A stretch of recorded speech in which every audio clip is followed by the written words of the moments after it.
pense qu'il y en a beaucoup parmi vous qui ont suivi les pérégrinations de Daniel Kemp au travers de cette émission à rebondissement. On a vu lors de son premier passage qu'il avait été contacté par un auditeur qui se prenait pour Dieu le Père. On l'a vu ensuite aux prises avec l'Esprit. Et dernièrement, Daniel Kemp, si vous avez écouté cette nuit, il est descendu aux enfers, il est remonté aux cieux. Tout à l'heure, il va être à la gauche du Père François. Et je ne sais pas s'il vient ici pour juger les vivants ou les morts vivants. En tout cas, vous connaissez Daniel Kemp, c'est une personne qui a son franc-parler. C'est ce qu'on appelle un extra-lucide, dans le sens qu'il ne fait pas de cadeau à l'illusion ou au mensonge, même lorsque ce mensonge-là est cosmique. On parlait la semaine dernière de Daniel un peu comme un Pac-Man ou comme un tigre qui déchirait les voiles de l'illusion. Alors je rappelle pour les gens qui craignent les blessures causées par les griffes du tigre, qu'on a du baume du tigre ici en vente aussi également, pas de problème.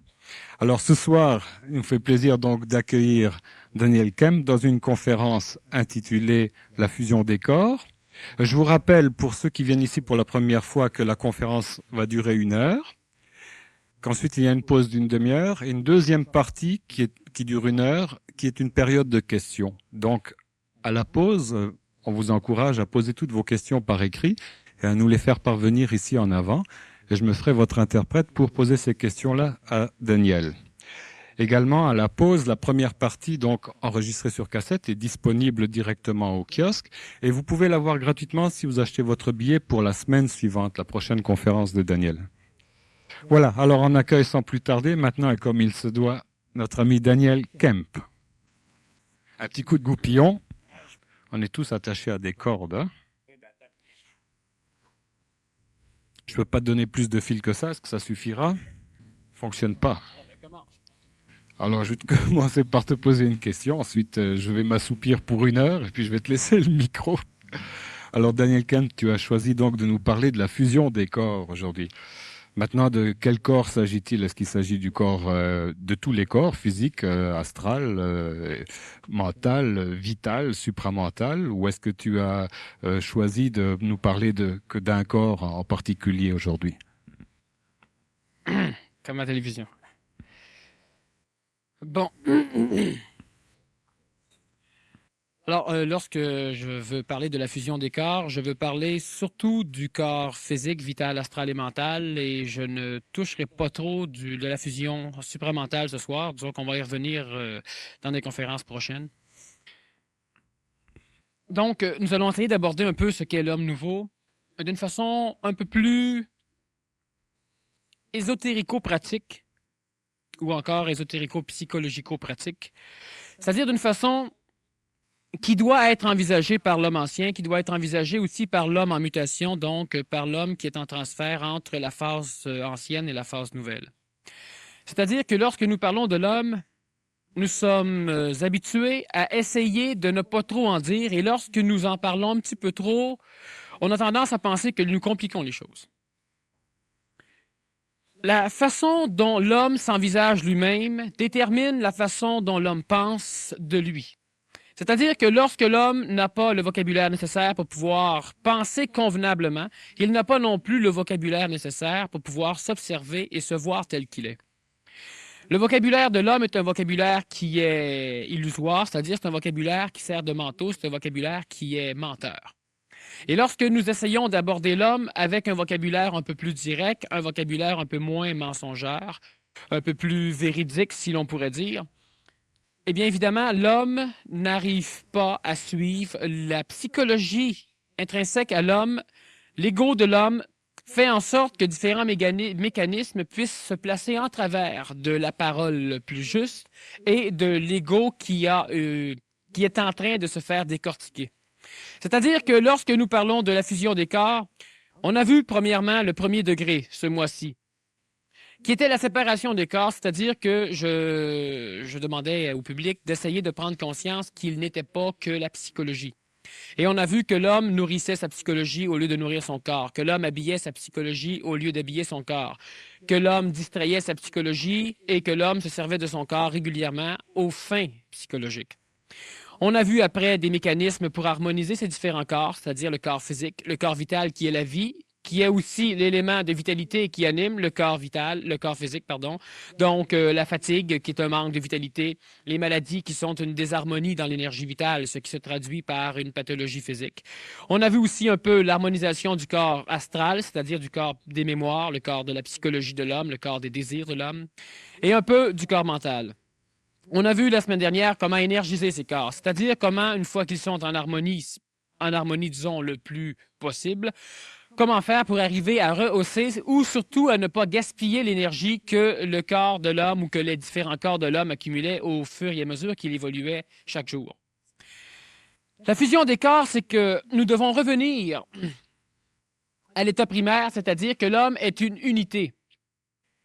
Une unité qui pourrait se diviser en 4 pour l'instant et en 5 prochainement lorsque nous abordons le phénomène de l'énergie supramentale ou du corps supramental.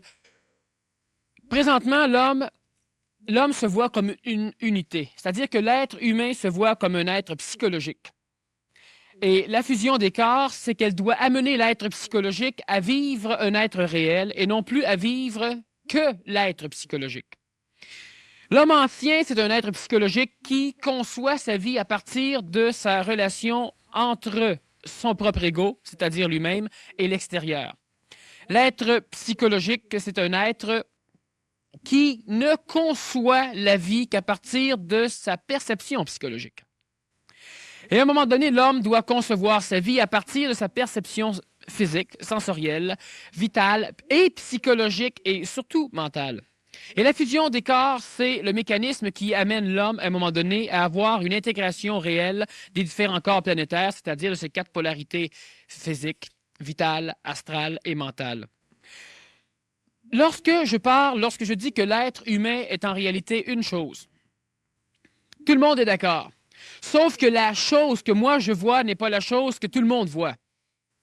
Donc, l'être qui fusionne ces corps planétaires, l'être qui arrive à ne plus être en dissonance entre ces différents corps, l'être nouveau, l'homme nouveau, l'être du Verseau, si on veut employer, disons, les termes astrologiques, cet être-là ne peut plus envisager la vie comme l'être du Poisson l'envisage. Donc, ce soir, nous allons essayer d'aborder les différenciations qu'il va y avoir entre l'être nouveau et entre l'être ancien, entre l'homme nouveau, la femme nouvelle, l'enfant nouveau et l'enfant, l'homme et la femme ancienne. C'est important pour la simple raison que l'homme conventionnel est habitué à se replacer dans la normalité pour pouvoir savoir ce qui se passe chez lui. C'est-à-dire que l'homme, et ça doit cesser. Ça doit cesser immédiatement. Ça doit cesser, c'est obligatoire. L'homme, l'humanité, mais l'homme individuel ne peut pas naître, ne peut pas apparaître, et l'humanité ne peut pas évoluer tant que l'humanité évolue d'une façon collective. Si l'ensemble fait l'erreur, l'individu intelligent fait l'erreur parce qu'il tient à être normal. Et si l'ensemble fait quelque chose qui s'adonne à être correct, même les individus qui n'ont pas l'intelligence pour le voir vont le faire parce qu'ils veulent être normal. Et c'est de cette façon que l'homme ancien, que l'homme psychologique évolue régulièrement, graduellement. Maintenant, l'homme qui a une psychologie collective et qui n'a pas d'intelligence individuelle, donc qui n'évolue pas dans sa propre énergie intelligente, dans sa propre intelligence, ne peut faire autrement que d'exprimer différentes polarités de son ego, c'est-à-dire différents désirs. Et lorsque chacun entrevoit l'avenir ou entrevoit la vie présente à sa façon, évidemment, l'erreur couvre la planète. Et vu que l'homme essaie d'être normal, l'homme évolue beaucoup plus par l'erreur que par la réussite. Lorsque l'homme a épuisé toutes les facettes d'une erreur possible, il se doit d'exprimer la réussite. C'est l'évolution intégrale de l'humanité présente. Mais à un moment donné, l'homme doit prendre conscience de ce qu'il est et il doit essayer d'envisager sa propre évolution, sa propre amélioration, sa propre vie, à partir non pas d'une intégration de l'ego par rapport à ce qu'il perçoit ou à ce qu'il veut expérimenter ou à ce qu'il veut fuir, mais à partir surtout d'une prise de conscience intelligente des mécanismes même de l'évolution. Et l'homme qui fusionne ses corps planétaires, ce n'est pas quelque chose que vous allez faire en allant dans un bain flottant ou en allant en dessous de la porte du soleil au Pérou. La fusion des corps, elle se fait seule, simplement et facilement. Sauf que la résistance que va opposer l'ego à la fusion des corps va déterminer le potentiel de souffrance que va vivre l'homme qui va se conscientiser. Et ça, ce mécanisme-là, ce mécanisme de souffrance qui est inhérent à l'évolution de l'homme parce que l'homme y tient, l'homme résiste continuellement à l'amélioration, devra être détruit par l'homme. Et l'homme résiste à l'amélioration parce que l'homme ne conçoit pas le pourquoi de l'amélioration. L'homme philosophie l'évolution, ce que moi j'appelle l'amélioration. L'homme envisage des mécanismes évolutifs parce que l'homme est écœuré de souffrir, parce que l'homme veut fuir sa misère présente, parce que l'homme veut fuir l'inconnu. Donc, il croit qu'en évoluant, il va connaître. Connaissant, il va être sécuritaire. Étant sécuritaire, il n'envisage même pas ce qu'il devra vivre. Pour le présentement, il ne recherche que la sécurité. L'homme du poisson ne se demande même pas ce qu'il va faire une fois sécure. Pour l'instant, il va être sécure. Et lorsqu'il sera sécure, on verra. L'homme présent, l'homme du poisson, n'évolue qu'en fonction de sa sécurité qu'il recherche, de l'insécurité qui l'habite. L'homme qui va fusionner ses corps planétaires, c'est-à-dire l'homme qui va comprendre sans avoir à se séparer, l'homme qui va être capable d'être écologique à partir de lui-même, l'homme qui va être capable de savoir si ce qu'il fait est bon ou mauvais. Je ne dis pas mal parce que le mal est une farce. Le mal, ça n'existe que dans la tête d'imbéciles. Il n'y a pas de mal sur la planète.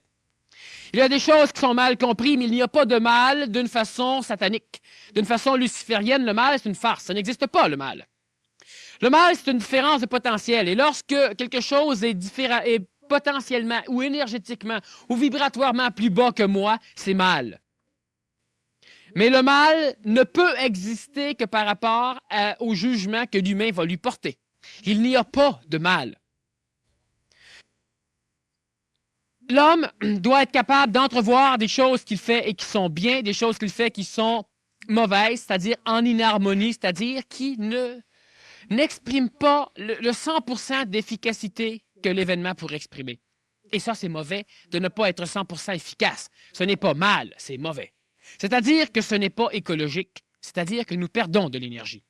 Et chaque fois que l'homme perd de l'énergie, l'homme perd la possibilité de comprendre un mécanisme.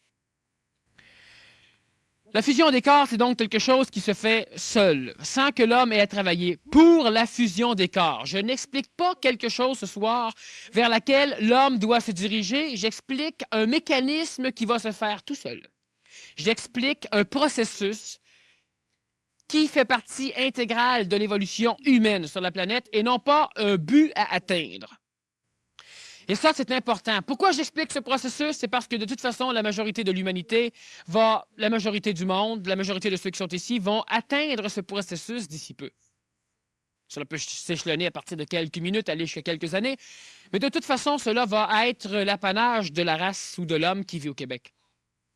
Le fait de comprendre un processus avant même de le vivre, même si on n'en comprend pas l'intégralité, même si on ne le comprend pas complètement, permet à l'ego de pouvoir moins souffrir la peur de l'inconnu lorsqu'à un moment donné, chez lui, il va se passer des choses.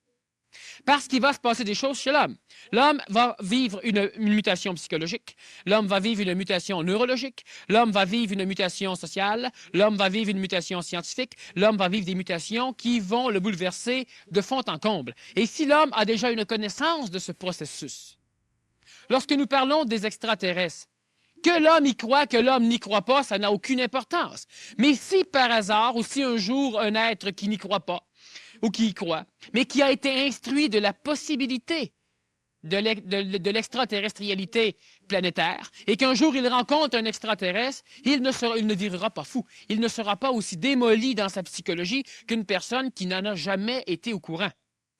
Donc, le fait d'expliquer un processus évolutif, que vous y croyez ou que vous n'y croyez pas, que vous le compreniez intégralement ou non, n'a aucune importance, parce que le jour où vous allez devoir passer à travers, ben, vous allez savoir un peu ce qui se passe. Ça va être beaucoup moins traumatisant pour l'ego. Donc, étant moins traumatisant pour l'ego va opposer beaucoup moins de résistance à ce processus. Ce processus va donc se faire plus rapidement et plus facilement. La fusion des corps, c'est lorsque l'homme est capable de vivre tout en étant en relation avec les lois intrinsèques au corps physique, au corps vital, au corps psychologique et au corps mental, sans qu'il vive de séparation corporelle entre ces différentes expressions de son être-té. Cela veut dire que je n'ai plus besoin de me demander à un moment donné, je mange, mais est-ce que je nourris ma psychologie ou mon corps? Cela est nécessaire pour l'homme qui est unitaire que dans sa psychologie. Mais à un moment donné, je mange parce qu'il est intelligent de manger et je n'ai pas besoin de me poser la question. Ce qui va avec le corps physique reste avec le corps physique et jamais plus ma psychologie, par exemple, vient s'interposer dans la vie, dans l'expression évolutive de mon corps physique ou de mon corps mental. Lorsque je dois prendre une décision qui est intelligente, une décision qui ne peut souffrir la coloration de l'émotion, l'émotion ne vient colorer le mental. Donc, je prends une décision qui est ferme et qui est conséquentielle, qui est intelligente, qui n'est pas émotive, qui n'est pas colorée par le désir, par le résultat que je veux obtenir. L'être qui fusionne ces corps planétaires est un être qui va complètement changer. Il ne devra pas changer, il va être changé. Et ce soir, nous allons aborder, avec François, différentes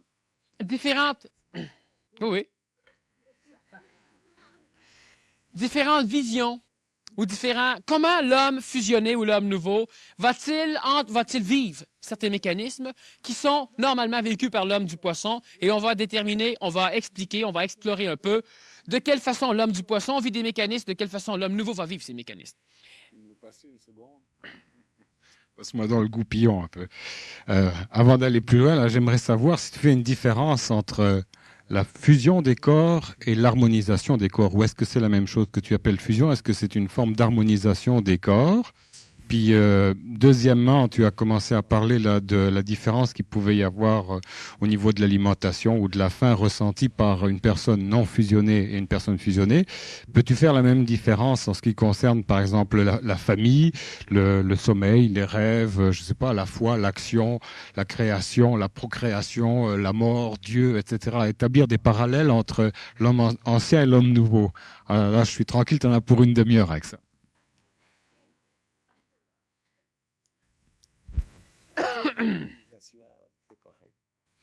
Bon, disons premièrement que l'harmonisation des corps et la fusion des corps, c'est la même chose tout en étant totalement différent.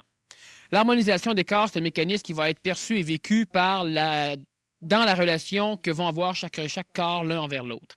Et la fusion des corps est un mécanisme qui devra se vivre surtout au niveau psychologique. C'est-à-dire que la psychologie devra être détruite, si on peut dire, pour que l'homme psychologique devienne l'homme réel, accepté et accrédité par la psychologie. Il y a fusion des corps, là. Par contre, dans la relation entre chaque corps, il y aura harmonisation. Et on va parler de la fusion entre l'homme planétaire et l'homme extraplanétaire, c'est-à-dire la fusion entre l'homme planétaire et l'énergie supramentale, dans les conférences qui vont venir, disons, au mois de décembre surtout, étant donné que le mois d'octobre, on va surtout s'adresser à décortiquer convenablement l'homme nouveau. Alors, je crois qu'on a ici une société nouvelle pour l'homme nouveau qui va être la prochaine conférence. On a la psychologie de l'homme du Verseau. Ensuite, la psychologie de la femme du Verseau. Ensuite, la psychologie de l'enfant du Verseau. Ensuite, et après ça, je m'en vais au Pérou, un mois. Et en revenant, on parlera un peu de l'énergie supramentale, de ces choses-là. D'ailleurs, en décembre, ça va être une bonne époque pour parler de l'énergie supramentale. Donc, la fusion des corps, c'est quelque chose qui va arriver, qui arrive de plus en plus, et le seul problème qu'il y a, c'est que celui chez qui cela arrive et qui n'est pas averti est en train de vivre des mécanismes fusionnels, mais il n'est pas fusionné, il n'est pas accompli. Il va être accompli, et lorsqu'il sera accompli, évidemment, il saura ce qui s'est passé et ce qui se passe. Mais lorsqu'un mécanisme fusionnel tend à s'opérer chez quelqu'un, lorsqu'une personne commence à entrevoir ce qu'elle a toujours entrevu, mais d'une manière différente, lorsqu'elle change, elle a une morbide tendance à vouloir être normale. Et cette maudite normalité, va falloir absolument qu'à un moment donné, l'homme se libère de la normalité parce que l'homme ne peut pas être lui, l'homme ne peut pas être dans son énergie, dans son intelligence, l'homme n'est pas individuel si l'homme recherche constamment à être collectif, c'est-à-dire à être normal. Et ça, je vais en parler, je vais en reparler, je vais le crier, mais il va falloir absolument que l'homme finisse par comprendre ce qu'est le piège de la normalité. Est-ce que c'est normal qu'il m'arrive telle chose? Et plus cela va aller, moins ça va être normal. Mais il ne faudra pas se sentir, faudra pas en avoir peur, ça sera naturel, mais pas normal. Parce que de temps en temps, j'en parle. Et je reviens là-dessus parce qu'il va falloir que le déclic se fasse dans la tête à un moment donné de ceux qui ne l'ont pas perçu. Qu'est-ce que c'est que la normalité? Qu'est-ce que c'est que cette foutue merde? Qu'est-ce que la normalité? Présentement, disons qu'il est normal d'être ici pour tout le monde parce que tout le monde est ici. Et il est normal pour tous ceux qui ne sont pas ici de ne pas être ici parce qu'ils ne sont pas ici. Qu'est-ce que la normalité que cette foutue invention de l'homme? Je répète de temps en temps et ça fait rire parce qu'effectivement c'est comique. Mais c'est beaucoup plus comique que celui qui rit peut penser. La société, elle est normale et la normalité, c'est lorsque plusieurs personnes se suivent l'un derrière l'autre. Alors moi, je suis celui qui me précède et l'autre suit l'autre et l'autre suit l'autre. Et on est 6 millions, par exemple, à se suivre, mais on fait un cercle. Alors, personne ne va nulle part et tout le monde est convaincu que celui qui est en avant sait où ce qu'il va. Alors que celui qui est en avant, par l'intermédiaire des autres, me suit. Et moi, je le suis. Ça, c'est la normalité. Qui, un jour, a dit que telle chose était normale? Personne. Tout le monde le fait. C'est normal. Mais tout le monde veut le faire parce que tout le monde le fait. Et c'est là le problème. Il n'y a rien de créatif, d'évolutif, d'amélioratif dans la normalité. Parce que tout le monde le fait, parce que tout le monde le fait. Et être normal, ce n'est pas être intelligent. Être normal, c'est être intégré dans le tout le monde le fait. Et l'autre le fait parce que tout le monde le fait. Et l'autre le fait parce que tout le monde le fait. Ce qui fait qu'individuellement, tout le monde le fait parce que collectivement, tout le monde le fait. Mais il ne se passe rien chez personne. Juste pour illustrer ce que tu disais, il y a quelqu'un qui a dit un jour « caresse ou flatte un cercle et ça deviendra très vite un cercle vicieux ».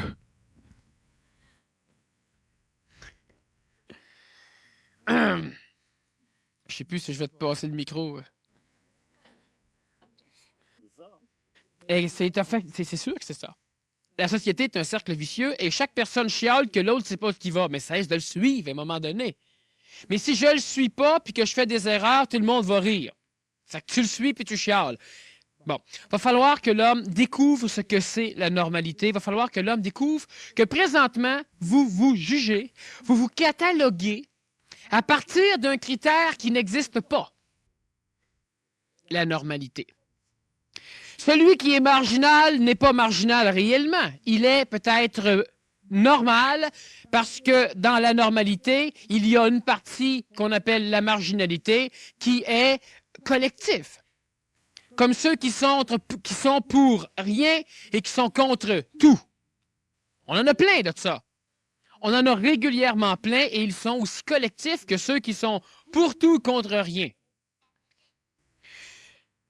La normalité, on va y revenir souvent, c'est un mot terrible, beaucoup plus que le mal ou que Satan ou que Lucifer. Pas dangereux ces choses-là. Quand est-ce que vous voyez Satan ou Lucifer?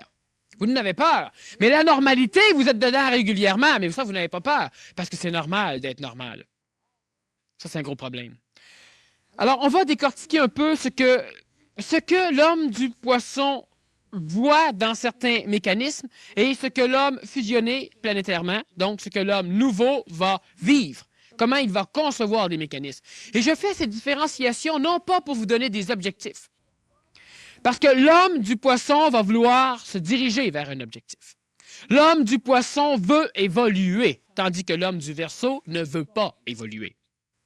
Et l'homme du poisson évolue à peine, tandis que l'homme du Verseau évolue radicalement.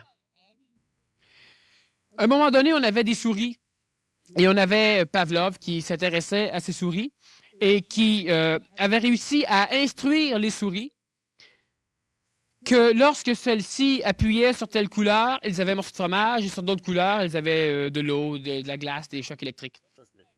Oui.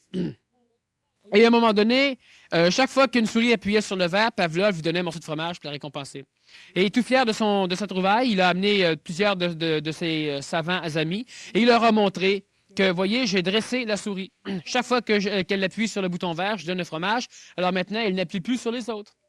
Et ils sont deux souris dans la cage et l'une des deux souris dit à l'autre, tu vois, j'ai dressé le bonhomme. Chaque fois que je pèse là-dessus, il me donne à manger.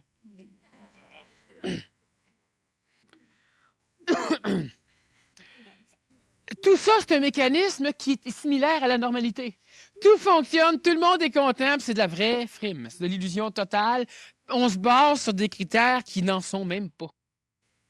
Et l'homme du poisson veut évoluer, c'est-à-dire qu'il cherche à être normal. J'ai rencontré plusieurs personnes qui m'ont dit, oui, moi je veux être pacifique, mais quand l'humanité sera pacifique, je commencerai à me désarmer. Oui, mais comme on est 4 milliards à se dire la même chose, bien évidemment, on ne peut pas fonctionner. Parce qu'on est toujours régi par les autres. On souffre pour les autres. Hein? C'est pour ça que l'Éthiopie nous fait mal, parce qu'on souffre à leur place. C'est pour ça que lorsqu'il arrive un meurtre ou lorsqu'il arrive quelque chose dans la société, on n'en souffre pas tant qu'on n'en est pas conscient, tant qu'on ne lit pas dans un journal, et puis là, on souffre à la place des autres. Et ça, c'est la souffrance humaine qui fait que l'homme passe les 95% de son temps à s'occuper des autres. Et le 5 autres pourcents est occupé par les personnes qu'il n'aime pas, qu'il haït, qu'il déteste. Au lieu, d'un moment donné, de s'occuper de lui pour libérer ceux qui s'occupent de lui de façon à ce que les autres s'occupent des autres, et c'est ce que l'homme du Verseau va faire. Le fait que l'homme veuille s'améliorer, c'est différent du mécanisme qui pousse l'homme à vouloir évoluer. Le terme évoluer est un terme spirituel, est un terme psychologique. Donc, je préfère employer le terme améliorer qui considère l'amélioration sur tous les plans, donc de l'être fusionné, c'est-à-dire de l'homme nouveau, c'est-à-dire du plan physique en montant jusqu'au plan mental. Tandis que l'évolution spirituelle, l'évolution a un caractère éminemment spirituel, sauf pour les biologistes. Il a un caractère éminemment spirituel et il ne concerne que l'évolution du corps psychologique, c'est-à-dire du corps astral. Et ce corps astral, ce corps psychologique, depuis quelques 4000 ans, n'a pas évolué. Il s'est énergisé. Il a plus de désirs qu'il n'en a jamais eu. Mais il n'a pas évolué. Où pouvons-nous voir dans la psychologie humaine de l'évolution? On a toujours eu des pacifistes, on a toujours eu des guerriers, on a toujours eu de l'aide nationale, internationale, on a toujours eu des guerres internationales, on a toujours eu des nouvelles religions, on a toujours eu des hommes et des femmes qui voulaient sauver les autres spirituellement, qui voulaient sauver les âmes des pauvres païens, qui est allé tuer contre eux autres mêmes. On a toujours eu plusieurs choses. Et présentement, nous allons dire, oui, mais ça l'a changé. Aujourd'hui, quand même, moi, je suis chrétien et je ne pense pas. Mais pense. Il serait temps que le chrétien commence à penser. On a eu un temps, j'ai trouvé ça à un moment donné, moi, à Montebello, dans une vieille malle, en tout cas une embouchure, où on conservait des choses. Ça, c'est typique de l'homme du poisson, d'ailleurs, d'être conservateur. Et on conservait un livre qui, présentement, n'existe plus. Et ce livre parlait de la contrition parfaite. Je ne sais pas si certains connaissent. Mais le livre t'expliquait bien que si une personne ne faisait pas son acte de contrition parfaite 3 fois par jour, tu étais autorisé par Dieu à le forcer à le faire. Et tu pouvais le battre, le blesser, le brûler. Tu pouvais le priver de nourriture, c'est un enfant. Tu pouvais le massacrer. Il devait. Et s'il le faisait même sous la torture, il était sauvé. Donc, c'était un acte officiel et essentiel pour un bon chrétien que d'obliger les autres à faire leur contrition parfaite et à se convertir de gré ou de force. Et si une personne, tu la pousses jusqu'à la mortalité et qu'avant de mourir, elle accrédite ton Dieu et qu'elle meurt, elle est sauvée. Et si elle meurt, tant pis pour elle, de toute façon, toi, tu es sauvé. Et ce livre date de entre fin 1700 début 1800, mais il a été réimprimé jusqu'à le début 1900. Et ça, c'est l'évolution de la conscience psychologique collective, l'évolution de la conscience organisée par les religions, par exemple, où l'homme ne pense pas de par lui-même, où l'homme pense parce qu'on l'oblige à penser. L'homme pense, c'est vrai, mais sa pensée est limitée à une seule pensée. L'homme pense qu'il pense. C'est tout. Le reste, on pense à sa place. Pourquoi? Parce que l'homme veut être normal. Si vous êtes né dans une religion islamique, c'est normal d'être islamique. Et parce qu'on est né dans un autre endroit, c'est normal d'être autre chose. Mais l'homme qui est normal, l'homme qui veut s'assujettir à la normalité est un être qui ne pense pas. Et il va dire, ben oui, mais je peux quand même pas m'habiller en vert, me faire ci. Pourquoi? Mais parce que les autres. Alors, fais-moi pas croire que tu penses.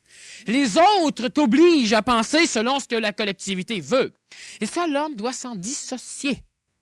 Cela ne veut pas dire que l'homme commence à briser les vitrines. Partout où il va, il vole, il fait n'importe quoi. C'est pas ça l'idée.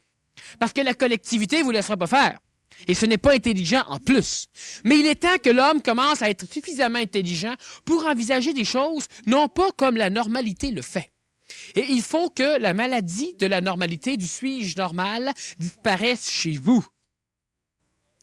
Montrez-moi-en un être normal. Comme je disais à Roger à un moment donné, tu fais juste demander à quelqu'un, es-tu heureux? Si tu réponds oui, dans ta tête, tout de suite, t'as, tiens, gars l'autre.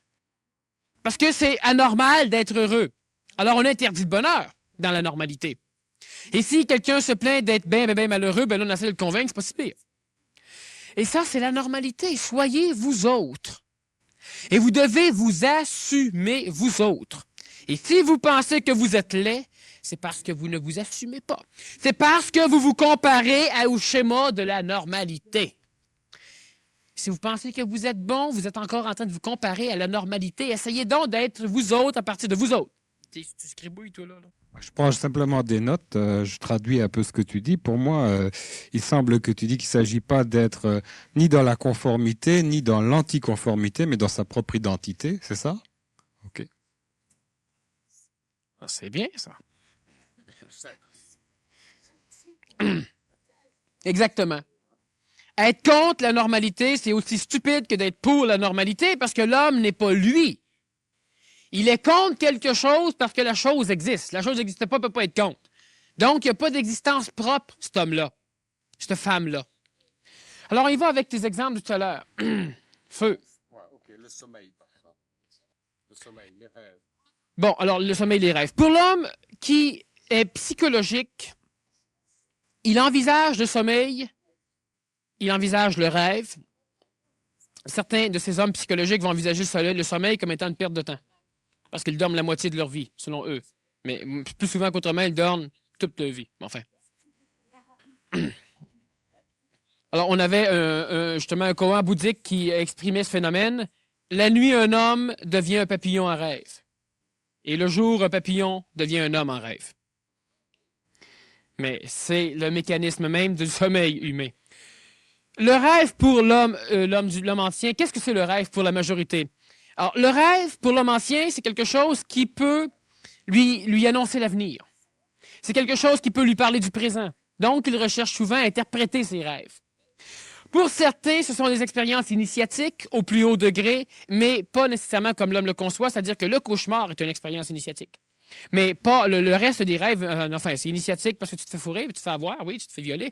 Mais lorsqu'un maître vient te voir dans ton rêve ou lorsque tu montres au paradis ou dans un samadhi particulier du monde de l'astral lors d'un rêve, l'homme du poisson va rechercher le rêve, il va pour interpréter ce rêve, pour pouvoir apprendre, pour pouvoir être instruit. Il recherche le contact de maître, le contact d'entités supérieures qui vont être capables de penser un peu plus à sa place, encore une fois, dans le monde des rêves. J'ai rencontré tel maître, il m'a dit telle chose, puis j'ai essayé ça. T'as-tu réfléchi à savoir si c'était bon? Ah oui, mais c'était un grand maître. T'aurais dû voir la lumière. T'aurais dû. T'as pas réfléchi pareil. Ils cherchent des guides, et les guides en allemand, ça se dit Führer. Oui, exactement, oui. Et ce mécanisme-là de l'homme du poisson qui envisage le rêve comme étant un endroit plus privilégié de la connaissance. Mais l'homme va connaître une fois réveillé, pas une fois endormi. Ce n'est pas dans le monde du sommeil, dans le monde des rêves, que l'homme apprend réellement. L'homme se fait manipuler encore plus dans le monde du sommeil, dans le monde des rêves, que dans le monde de la réalité apparente, que dans le monde de l'éveil. Par contre, dans le monde de l'éveil, l'homme se fait avoir quand même. Parce que certains rêvent tout à fait éveillés. Certains ont des idées qui les amènent à faire des gestes, à pousser à passer par des actions. En fait, ce sont des réactions psychologiques qui les amènent à divorcer, à se marier, à redivorcer, à assassiner, à violer, parce qu'on a plusieurs choses qui se passent dans nos sociétés. Ne pensez pas qu'une personne qui, à un moment donné, commet un meurtre ou un viol, c'est que cette personne-là est fondamentalement mauvaise. C'est que cette personne-là est fondamentalement plus faible psychologiquement. Et tout ce que la société crée dans le monde de l'astral, donc dans un des mondes parallèles, dans le monde de la psychologie collective, est absorbé par cet individu qui exprime la collectivité. Parce que lorsqu'un homme commet un viol, il ne fait qu'exprimer plus radicalement ce que tous les hommes font. Souvent. L'homme qui regarde les femmes se promener sur la rue, ou l'homme qui regarde des enfants, ou même la femme qui regarde... Mais c'est rare que les femmes font des viols. C'est des anormales, les femmes qui vont faire des viols. Puis l'homme qui se fait violer avec, d'ailleurs. Mais on canalise. Hein? Combien de fois l'homme a été suffisamment en colère pour pouvoir taper sur quelqu'un? Et lorsque quelqu'un tape mal puis qu'il tue, c'est un meurtrier. Ou lorsque quelqu'un dans un état psychologique où il ne pense pas, parce qu'il ne pense pas.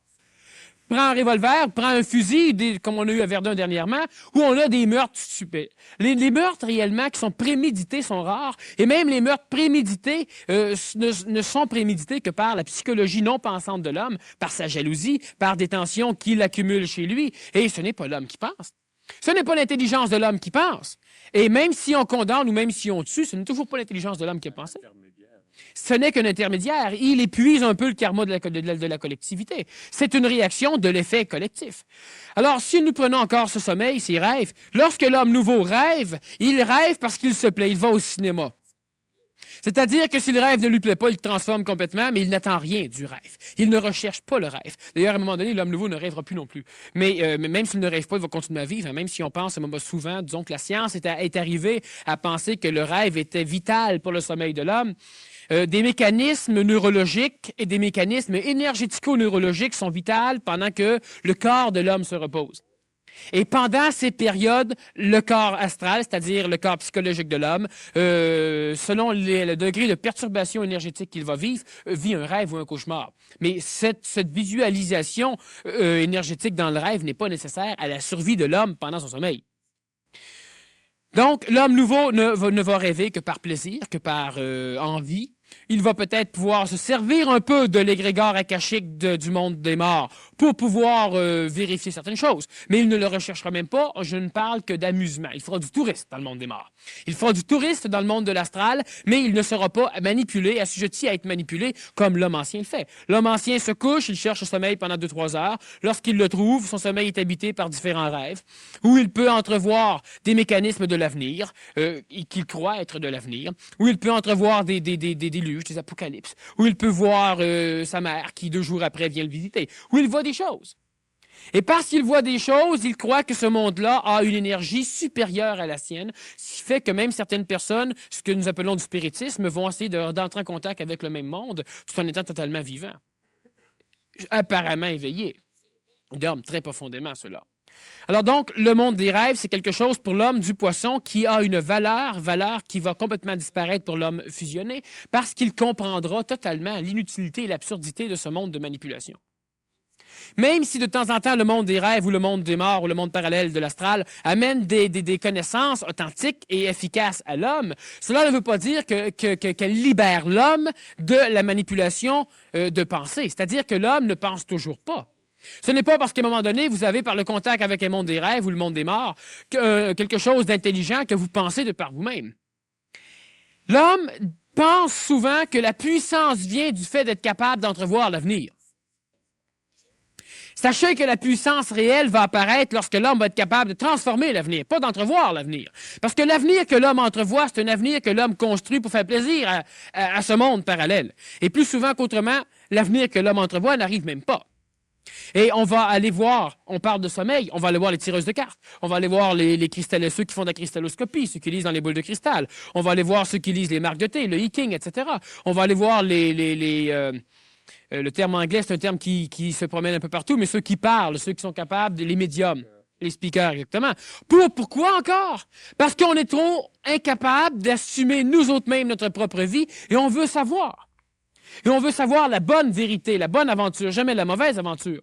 On ne veut pas savoir les choses mauvaises parce que là, on n'y croit pas. On veut savoir les choses bonnes parce que là, on y croit même quand ça ne marche pas. Et l'homme, continuellement, même dans ce qu'il appelle la phase d'éveil, recherche le sommeil. Tu avais d'autres phénomènes? Ben oui. Donc là, autrement dit, cet homme nouveau la voit au travers le jeu de toutes les influences. Là, il développe son identité. Et pour ce qui est de la normalité, j'ai noté en fait que le problème de normalité, c'était le fait que l'homme avait tendance à se comparer, justement. Hein.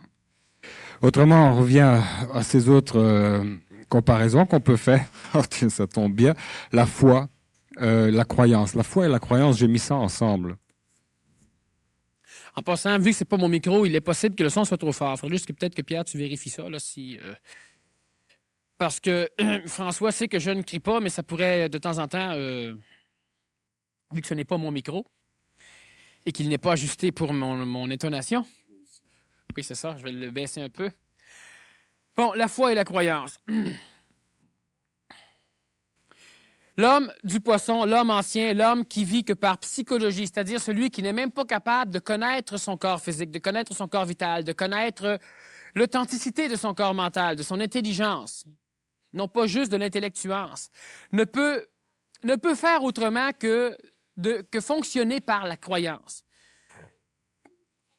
Disons que l'ego humain, vous autres présentement, et c'est le même mécanisme pour la majorité de l'être planétaire, vous apercevez des choses et vous avez une faculté qui s'appelle l'intellect qui vous permet d'agencer selon un ordre apparemment logique ce que votre expérience ou votre éducation vous amène.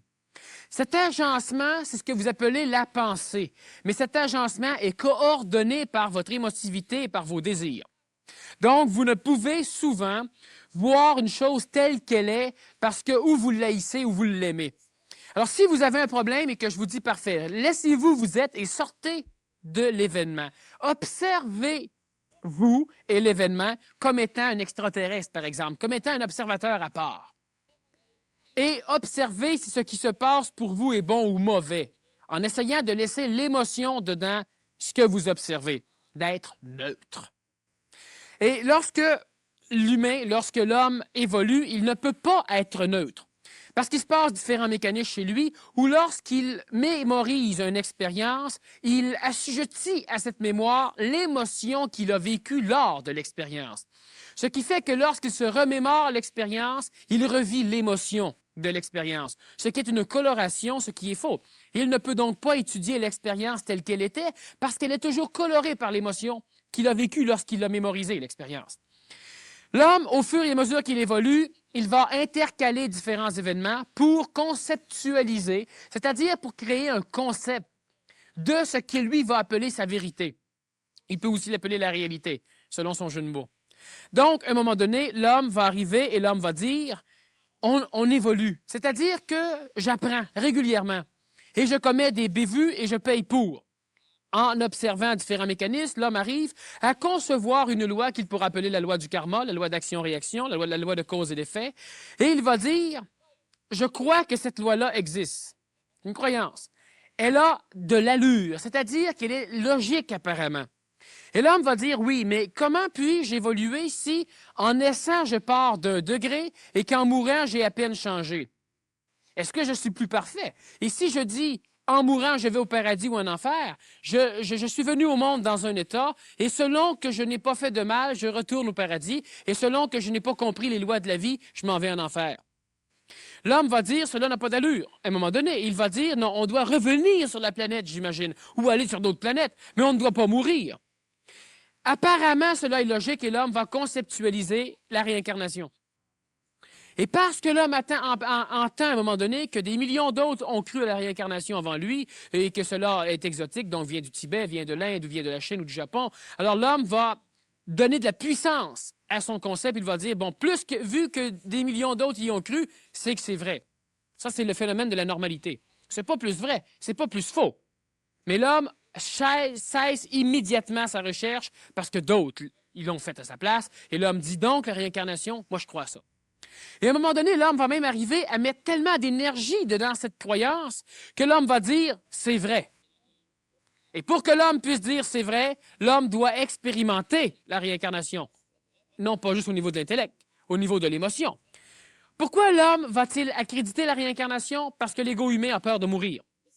Donc, la vie après la mort, que ce soit dans un Éden, dans un paradis, que ce soit dans une phase réincarnative, l'homme l'accrédite. Parce que l'homme a peur. Donc, l'homme ne peut pas envisager intelligemment le mécanisme de l'évolution. L'homme l'envisage coloré par sa peur. C'est évident qu'on continue à vivre. Pourquoi? Ça serait bien trop stupide. Voilà, c'est pour ça. C'est évident parce que ce serait stupide. Donc, les deux se définissent l'un par rapport à l'autre. Donc, ce n'est pas un critère d'intelligence. C'est un critère d'émotion. Et à un moment donné, la personne va même être prête à se battre. Elle a tellement mis d'énergie, elle a tellement attaché d'importance à son concept qu'elle en a foi. C'est-à-dire qu'elle en est convaincue aveuglément. Et ça, c'est normal, c'est le mécanisme évolutif de l'homme ancien. L'homme du Verseau, lui, ne sera pas capable d'accepter aveuglément quelque chose. Cela veut dire qu'il ne le détruira pas, mais il ne l'accréditera pas tant qu'il ne l'aura pas expérimenté. Cela va le soulager. Parce qu'à un moment donné, s'il découvre que le paradis céleste, pour lui, selon ce qu'il vibre, est une illusion, il continue à vivre. Tout aussi heureux. Il n'est pas déprimé. Si un jour il découvre par hasard que la réincarnation n'est pas vraie, il n'est pas déprimé.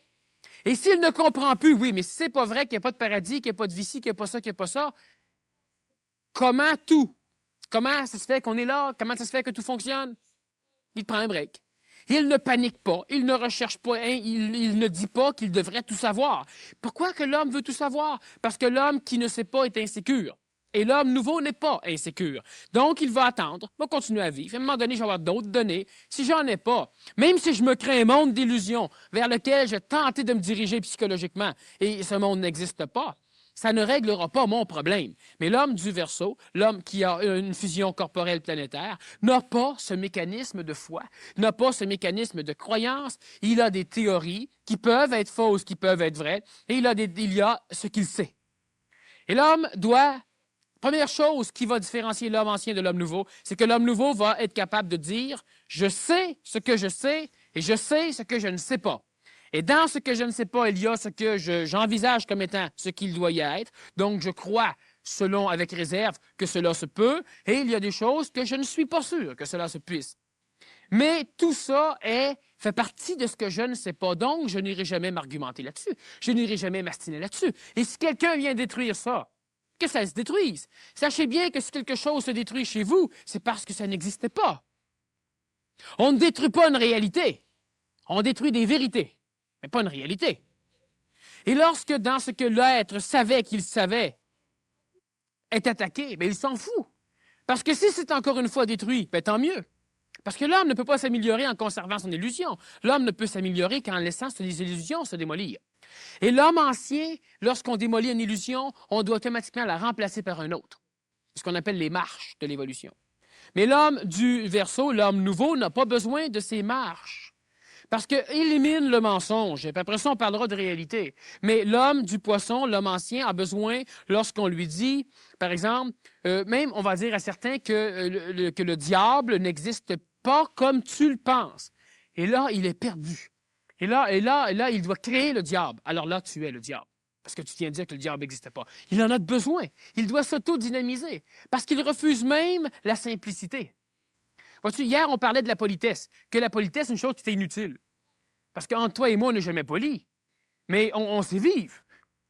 On est capable d'entretenir une harmonie dans la relation, mais il n'y a pas de politesse. Et certaines personnes viennent nous dire « Ouais, mais c'est peut-être un gars dur à vivre en maudit. Toi, si t'es pas poli. » Mais c'est ça le problème. C'est que c'est tellement simple d'arrêter de tous mentir que l'homme ne le veut pas. Parce que l'homme, sachez bien que pourquoi l'homme a peur de la vérité ou de la réalité? Pourquoi l'homme ne veut pas qu'on vienne démolir le mensonge?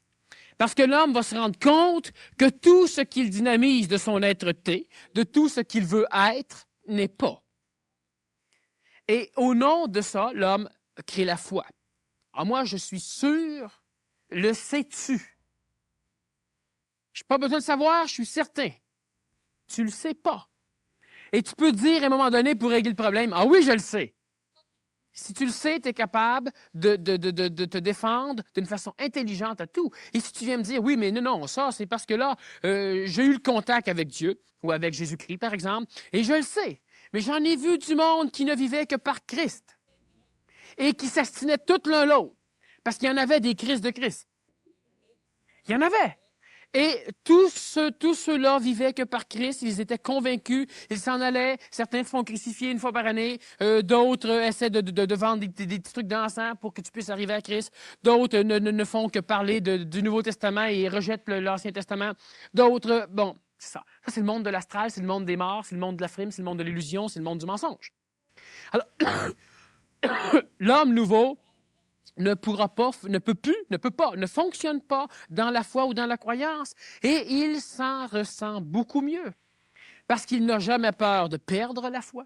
Il n'a jamais peur de devoir changer de foi. Il n'a jamais peur de faire erreur, parce que l'erreur fait partie de l'évolution, donc c'est tout à fait normal. Il est tout à fait content.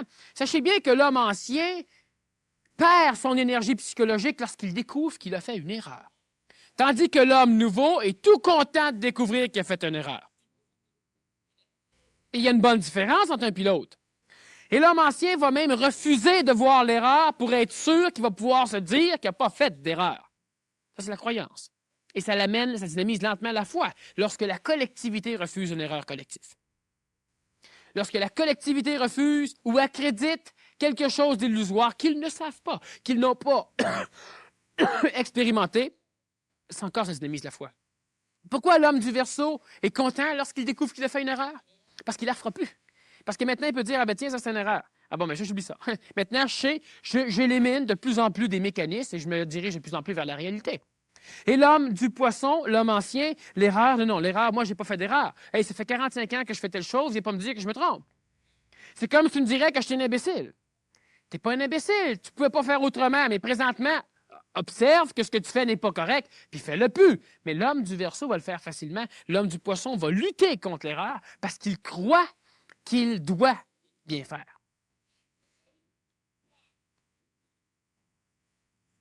Donc, pour résumer, on peut dire un peu que l'homme du poisson est cristallisé dans les formes ou dans les concepts, tandis que l'homme nouveau est capable de s'ajuster, en gros.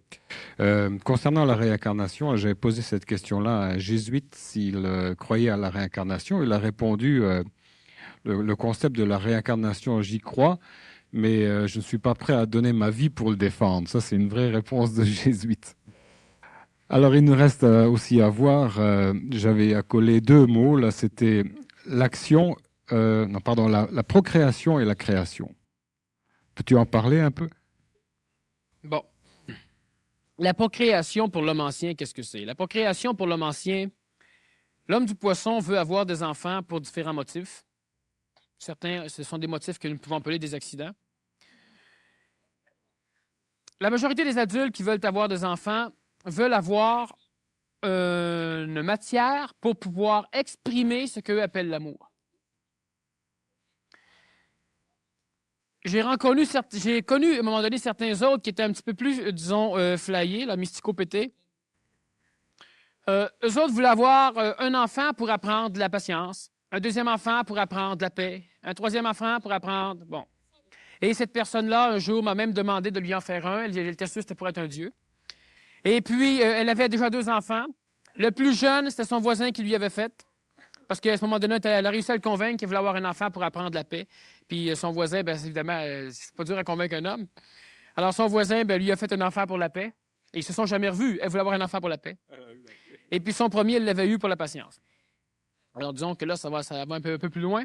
Mais c'est ce que la conscience mystique, la conscience d'évolution psychologique peut entraîner. L'homme du poisson veut avoir un enfant pour pouvoir l'aimer.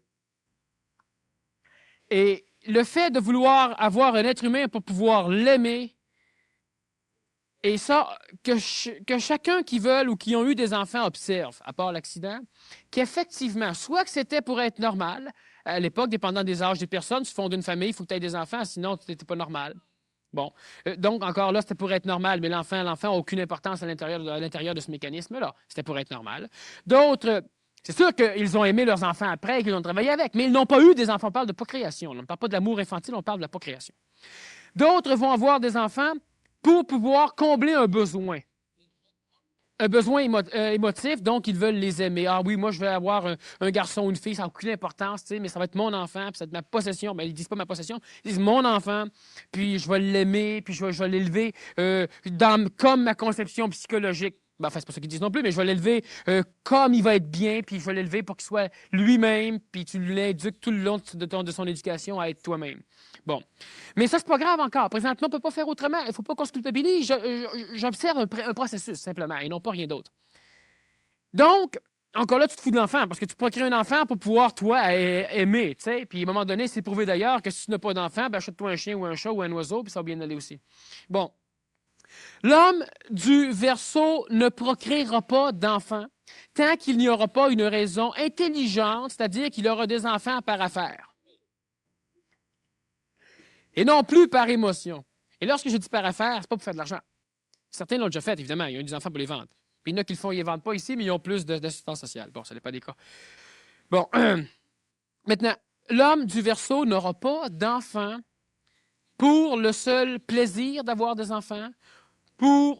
Si un jour il a des enfants, ce sera peut-être pour pouvoir procréer au niveau de la race.